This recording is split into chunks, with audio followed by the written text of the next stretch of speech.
এই দিশা আগের দিশা নয়। এখানে শুধু গ্ল্যামারাস নেই, এখানে একটা গ্রে শেড ক্যারেক্টার আছে।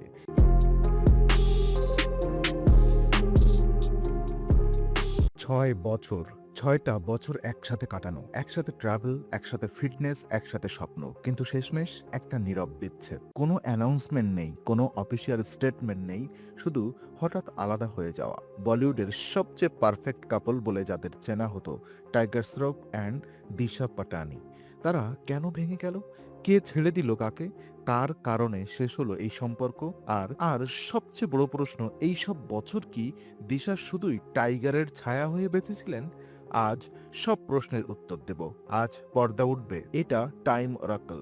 এবং আজকের এই ভিডিও একটু অন্যরকম হবে। 2016 সাল, দিশা পাটানি তখন সবে বলিউডে পা রেখেছেন। MS ধোনি দ্য আনটোল্ড স্টোরিতে তার ডেবিউ।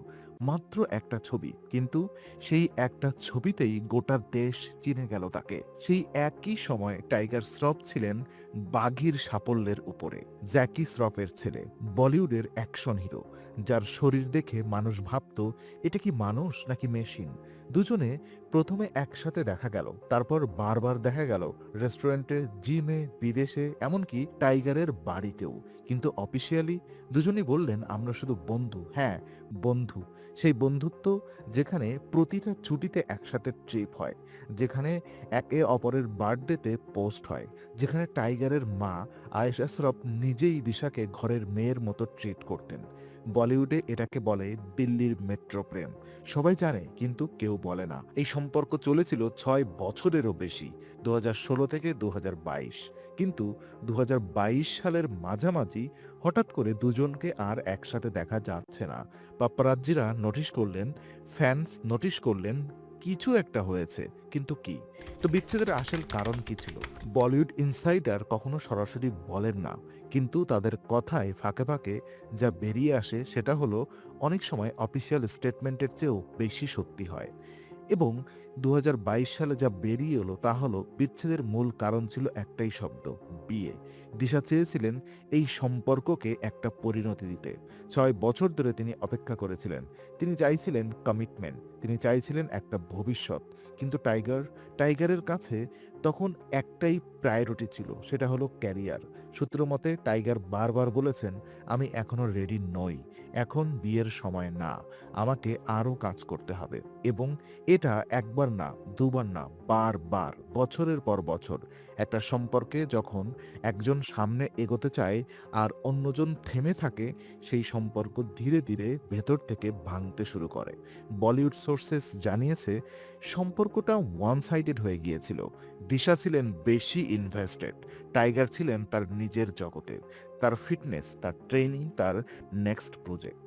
একটা ফেজে জানা গিয়েছিল টাইগার তার বাবা মার থেকে আলাদা থাকতে শুরু করেছিলেন এবং সেই অ্যাপার্টমেন্টে দিশাও অনেকটা সময় কাটাতেন, অলমোস্ট একসাথে থাকার মতো। কিন্তু অলমোস্ট মানে অফিসিয়ালি নয়। আর সেই অফিসিয়ালি নয়, এটাই হয়ে উঠেছিল সবচেয়ে বড় ক্ষত। দিশা বুঝে গিয়েছিলেন এই অপেক্ষার কোনো শেষ নেই, এবং সেই সিদ্ধান্তটাই বদলে দিল সবকিছু। তো ব্রেকআপ পাবলিসিটি অ্যানাউন্সমেন্ট হয়নি, কোনো প্রেস কনফারেন্স হয়নি, কোনো সোশ্যাল মিডিয়া পোস্ট নয়, শুধু একটা নীরবতা। সেই নীরবতাই বলে দিল সবকিছু। 2022-এর শেষ দিকে দুজনকে আর একসাথে দেখা যাচ্ছে না। দিশার ইনস্টাগ্রাম থেকে টাইগারের সাথে ছবি কমে গেছে। টাইগার ও দিশা সম্পর্কে কথা বলা বন্ধ করে দিয়েছেন। কিন্তু এবং এটাই সবচেয়ে ইন্টারেস্টিং, তারা একে অপরকে শত্রু বানাননি। দিশা এখনও টাইগারের বোন কৃষ্ণা শ্রফের সাথে ভালো সম্পর্ক রাখেন। 2025 সালে ক্রিসমাস পার্টিতে দিশাকে শ্রফ পরিবারের সাথে দেখা গেছে। এটা কি বলে?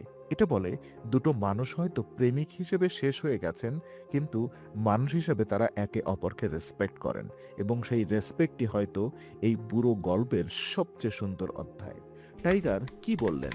2024 সালে একটা ইন্টারভিউয়ে টাইগার শ্রফকে জিজ্ঞেস করা হয়েছিল, আপনার জীবনে কোনো ডিরেকশন আছে? টাইগার হেসে বললেন, হ্যাঁ, আমার কাজই আমার ডিরেকশন। যারা একটু বেশি বুঝদার তারা বুঝলেন ডিরেকশন শব্দটা এখানে দ্বিতীয় অর্থ বহন করছে। কারণ দিশা পাটানির প্রথম ছবির নায়ক ছিল লফার, যেখানে তার ক্যারেক্টারের নাম ছিল ডিরেকশন। সেই ডিরেকশন এখন আর তার জীবনে নেই, এখন শুধু কাজ। এই একটা স্টেটমেন্টই যথেষ্ট, বাকিটা দর্শকরা নিজেরাই বুঝে নিল। তো দিশার নতুন অধ্যায় কি? ব্রেকআপের পর দিশা থেমে থাকেননি এবং 2024-এ যোদ্ধা ছবিতে তার পারফরমেন্স নিয়ে সমালোচকরাও বলেছেন, এই দিশা আগের দিশা নয়। এখানে শুধু গ্ল্যামারাস নেই, এখানে একটা গ্রে শেড ক্যারেক্টার আছে, এখানে অভিনয় আছে, এখানে এখানে ইন্টেন্সিটি আছে। এছাড়া 2026 সালে দিশাকে দেখা গেছে সিঙ্গার তালউইন্ডারের সাথে বিভিন্ন জায়গায়। কেউ কনফার্ম করেনি, কেউ ডিনাইও করেনি, কিন্তু দিশার চোখে মুখে যে হাসি দেখা যাচ্ছে সেটা বলছে সে এগিয়ে গেছেন, সে ভেঙে পড়েননি, সে নিজের পথ তৈরি করে নিয়েছেন। তো দিশা কি শুধুই প্রিটি ফেস? এবার আসি সবচেয়ে কন্ট্রোভার্সিয়াল প্রশ্নে, যেটা নিয়ে বলিউড দুই ভাগে বিভক্ত। একদল বলেন দিশা শুধু ফেস অ্যাক্টিং নেই, আরেক দল বলেন দিশাকে সুযোগই দেওয়া হয়নি। সত্যিটা কোথায়? দেখুন, তথ্য দিয়ে কথা বলা যাক। দিশা পাটানি বাঘি টুতে টাইগারের সাথে ছিলেন, সেই ছবিতে তার অ্যাক্টিং নয়, তার প্রেজেন্স ছিল মূল বিষয়। মালাঙেও একই কথা, কিন্তু MS ধোনি টান্টল স্টোরিতে তার ডেবিউয়ে সেখানে একটা ইমোশনাল লেয়ার ছিল, একটা ভালনারেবিলিটি ছিল, যেটা দেখে অনেকেই বলেছিলেন এই মেয়ে পারবে। তারপর কি বলিউড তাকে সেই জায়গায় রাখলো না, তাকে দেওয়া হলো glamorous role, item number, action sequence. কারণ দিশার শরীর বিক্রি হয়, দিশার ফেস বিক্রি হয়। কেলভিন ক্লেনের মতো ইন্টারন্যাশনাল ব্র্যান্ড তাকে দিয়ে ক্যাম্পিং করে, মিলিয়নস অফ ফলোয়ার তাকে ফলো করে। কিন্তু এই পপুলারিটি কি তার অ্যাক্টিংয়ের বিচারে সহায়ক হয়েছে? না, বরং এটাই তার সবচেয়ে বড় কার্স হয়ে দাঁড়িয়েছে।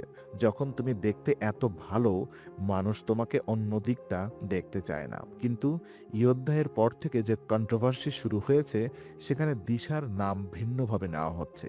সমালোচকরা বলছেন সে ভার্সাটাইল হতে পারে, সে অ্যাকশনও করতে পারে, সে ড্যান্স করতে পারে, সে অ্যাক্টিংও করতে পারে, এমনকি সে কঠিন ইমোশনাল চেঞ্জ সেনও হ্যান্ডেল করতে পারে। শুধু দরকার সঠিক ডিরেকশন, সঠিক স্ক্রিপ্ট, সঠিক সুযোগ। Disha Patani just a pretty face নন, কিন্তু বলিউড তাকে সেই সুযোগ দিতে এখনও কার্পণ্য করছে, এবং এই দ্বন্দ্বটাই তার ক্যারিয়ারের সবচেয়ে বড় ট্র্যাজেডি। তো তাহলে কি দাঁড়ালো শেষ পর্যন্ত? টাইগার শ্রফ একজন মানুষ যিনি ক্যারিয়ারের কাছে সবকিছু দ্বিতীয় রেখেছিলেন, এমনকি সেই মানুষটাকেও যে তাকে সবচেয়ে বেশি চেয়েছিলেন। দিশা পাটানি একজন মানুষ যিনি ভেঙে পড়েননি, যিনি নতুন করে উঠে দাঁড়িয়েছিলেন, যিনি প্রমাণ করে চলেছিলেন সে ফেস নয়, সে ফোর্স। এই গল্প শুধু একটা ব্রেকআপের গল্প নয়, এই গল্প দুটো মানুষের ভিন্ন স্বপ্নের গল্প, দুটো মানুষের ভিন্ন প্রায়োরিটির গল্প, দুটো মানুষের যারা হয়তো ঠিক সময়ে ঠিক জায়গায় মেলেননি। বলিউডের ঝলমলে পর্দার পেছনে এই রকম গল্প লুকিয়ে থাকে, কেউ দেখে, কেউ দেখে না। দ্য টাইম অরাকল সেই গল্পগুলোই খুঁজে আনে।